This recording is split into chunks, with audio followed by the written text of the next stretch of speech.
백문백답. 36번째 질문에 이어서 37번째 질문. 두둥. 야, 잘 간다. 응. 고객은 많은데 사업자가 안 생겨요. 이 질문은요, 김금희 사장님께서 올려주셨습니다.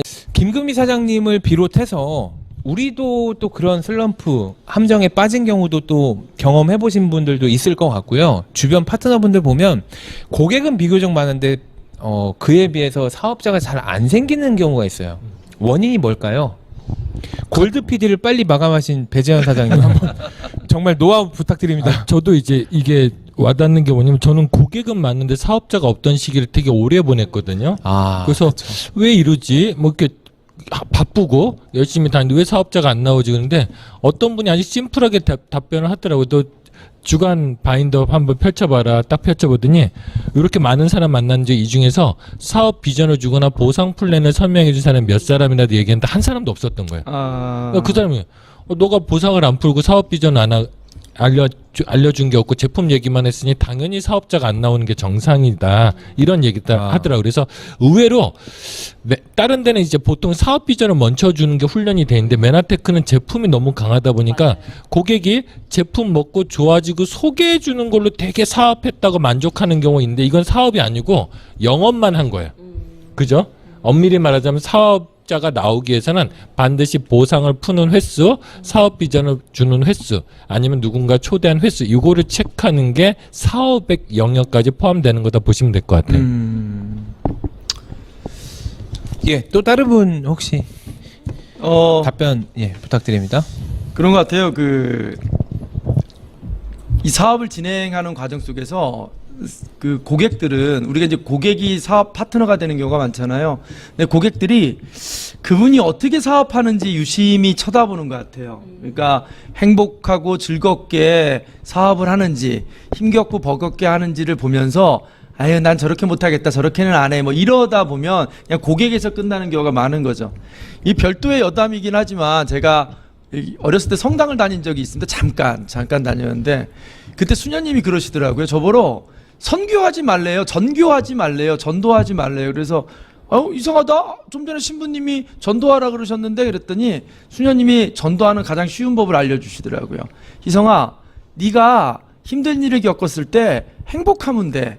네가 어려운 일을 겪었을 때 웃고 행복하면 돼. 그러면 전교가 돼. 왜요? 그랬더니 네가 그렇게 힘든 일을 겪었는데도 웃으면서 행복하면 사람들이 물어보게 돼 있어. 관심 갖게 돼 있어. 그때 얘기하는 거예요. 한마디. 나에게는 하나님이 계세요. 그러면 전도가 된다는 거예요.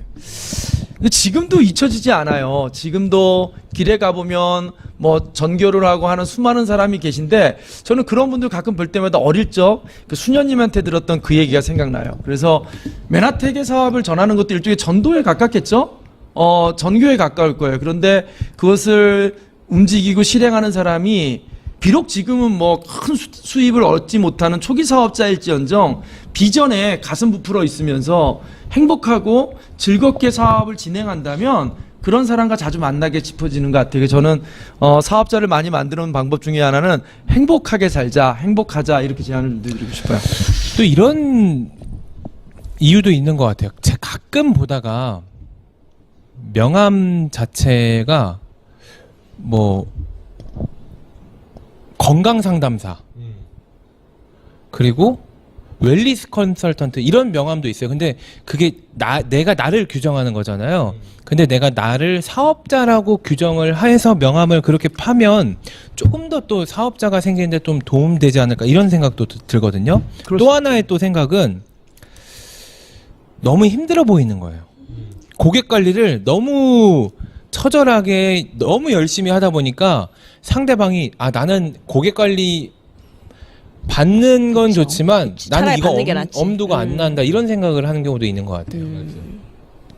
제 아내가 김희정 사장이 어떤 분이라고는 얘기를 안 하겠는데 우리 다 아는 리더 사람 중에 한 분이신데 그분이 얼마나 사업을 열심히 하는지 세상이 다 알아요. 다 아는데 그분의 장점을 이렇게 얘기하더라고요. 정말 열심히 하시는데 볼 때마다 여유 있어. 정말 열심히 하시는데 우리 다 알거든 그분 열심히 하는 거. 근데 볼 때마다 되게 여유 있어. 그게 그분의 장점인 것 같아. 이렇게 얘기해. 어떤 분이라고 말씀 못해 배시 쓰는 분인데. 예. 그래서 네트워크 명언이 있는데 네트워크에서는 백조처럼 사업하라는 얘기가 있어요. 백조는 뭐냐면 겉에는 우아하지만 밑에는 발기질로 물속에서 발로 이렇게 최선을 다해서 적고 있잖아요. 그러니까 우리 사업하면서도 물론 열심히 하고 그걸 누군가한테 얘기해서 위로를 받고 싶겠지만 그건 사업적으로 마이너스예요. 그러니까 제 파트너들 보면 고객들 만나서 이 사람이 사업 예상자인데 저녁 7시가 됐는데 오늘 한 끼도 못 먹었어. 이런 얘기를 해요. 그러면 그 사람 입장에선 사업하고 싶지 않겠죠. 7시까지 한 끼도 못 먹으면서 해? 근데 그것도 직급자예요. 그러면 또 웃긴 거거든요. 또 어떤 경우는 오늘 몇 명을 만나고 왔어요. 또 제 후원 다니다 보면 재미난 것들 많거든요. 나 몸살이 있는데 힘들게 이번 달 마감하기 위해서 당신을 만나러 왔어. 이런 얘기들 하면서 사업을 권하면 하고 싶지 않는 거죠. 구두를 한 달에 구두굽을 몇 번 갈았어요. 뭐 이런 거. 예. 그 땀 냄새 나는 일이라고 하잖아요. 그런 거를 사실 지금 요즘에는 워낙 힘든 일들이 많기 때문에 굳이 네트워크를 그렇게 어렵게 힘겨워 가면서 하고 싶지 않다. 이런 마음이 생길 것 같아요. 그래서 맞아요. 심플해서 상대방이 보기에도 나도 할 수 있겠다 생각이 들어야 되는 거거든요. 그래서 저는 사업자들한테 늘 강조하는 게 뭐냐면 저도 가방 무겁게 다녔지만 요즘 가볍게 다니거든요. 중요한 건 가방이 가벼워지니까 사업자가 나오더라는 거예요. 그러니까 제발 가방부터 좀 가볍게 해라. 그래서 이 심플해서 남들이 하고 싶게끔 만드는 거 그런 요소들이 되게 필요하다. 이걸 좀 말씀드리고 싶어요. 가방을 가볍게. 가방이 무거우면 사업자 만들어질 확률이 낮아진다.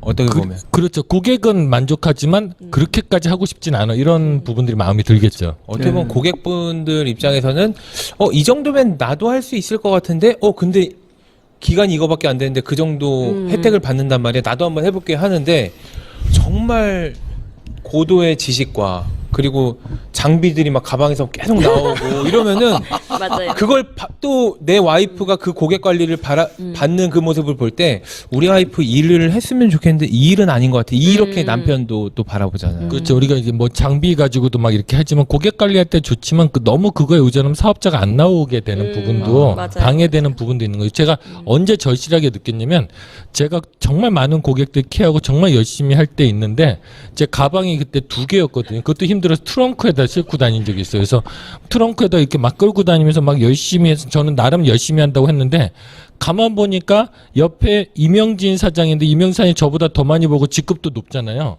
근데 깜짝 놀란 건 이명진 사장의 가방에는 A4지 한 장과 셀러브레이트지 잡지 한 권만 딱 들어있던 거예요. 그러면서 저게 뭘까 싶었는데 그거였던 거죠. 남들도 하기 쉽게끔 보여주는 게 사업자를 만드는 가장 유리한 비결이 아닐까 싶습니다. 한때 유희성 사장님 하면 빵빵한 가방 2개가 딱 마스코트 아니었어요? 근데 이제 트렌드가 바뀐 게 저 가방이 그때는 근데 또 네. 전략이 그게 또 맞아요, 필요했죠. 맞아요. 이게 초창기 겁나 무거운. 그렇죠. 초창기. 이 가방을 버리니까 되더라고요. 그렇죠. 지금은 진짜 가벼워요. 네. 그러니까 이런 말이 있어요. 여자들끼리 이제 쓰는 말 중에 그 여자 가방이 무거우면 인생이 무거워진다라는 말이 있어요. 와. 명언이다 명언. 와, 네, 명언이네. 진짜 근데 그 말이 맞다라고 생각이 지금 이 이야기를 들으니까 그게 딱 이게 생각이 나더라고요. 전반적으로 루이비통 이런 게 무겁던데 가죽이 진해가지고. 그거보다 더 무거운 경우가 그래요? 있지요. 네. 예. 그러니까 그 이유경 사장 가방을 좀 안에 뭐 다이어리에서 많이 채우고 다니지 말라나 뭐 그 소리잖아요. 그죠? 짐을 무겁게 자료 같은 거 다니지 말라 그거죠. 그러니까 예를 들면 증거로 제가 말씀드리지만 최정원 사장은 아무것도 안 가지고 다니지만 사업은 되잖아요. 그죠? 네, 그거 말씀드려요. 미모로. 네, 고객은 많은데 사업자가 잘 안 생겨요. 또 이런 부분도 있는 것 같아요. 쓰는 용어 자체가 사업자를 이렇게 만들어내는 용어가 또 아닌 경우도 있거든요. 근데 저도 네트워크 업계에서 명언이 뇌리 속에서 떠나지 않는 명언 중에 하나가 제품 설명 또는 감동을 이야기하면 소비자가 생긴다. 사업과 보상을 설명하면 사업자가 생긴다. 비전을 이야기하면 리더가 생긴다. 결국 내가 소비자가 많다는 것은 제품 감동과 제품 설명에 있어서는 정말 자신 있지만 또 사업 설명이나 보상 그리고 비전에 있어서는 내가 또 차고 넘치는 거에는 좀 거리가 먼 경우도 있거든요. 그래서 내가 다시 한번 비전과 보상 플랜 사업 설명을 충분히 감동 있게 또 전달이 될 수 있게끔 좀 설명하는 거를 또 연습하면서 이제 어필하는 거를 연습하면 좋을 것 같고요. 사실 이거를 한 방에 해결할 수 있는 방법은요. 초대예요. 네, 맞습니다. 초대를 잘하면 정답이죠. 소비자, 사업자, 리더를 다 잘 만들 수 있으니까요. 최고의 방법은 이런 미팅, 비전이 되는 자리에 초대를 하시면 좋을 것 같습니다. 역시 우리 MC 훈이 화이팅. 예, 고품격 매너 토크쇼 제7화 백문백답 38번째 질문. 두둥. 코로나 사태 이후 네트워크 마케팅 산업 전망이 궁금합니다.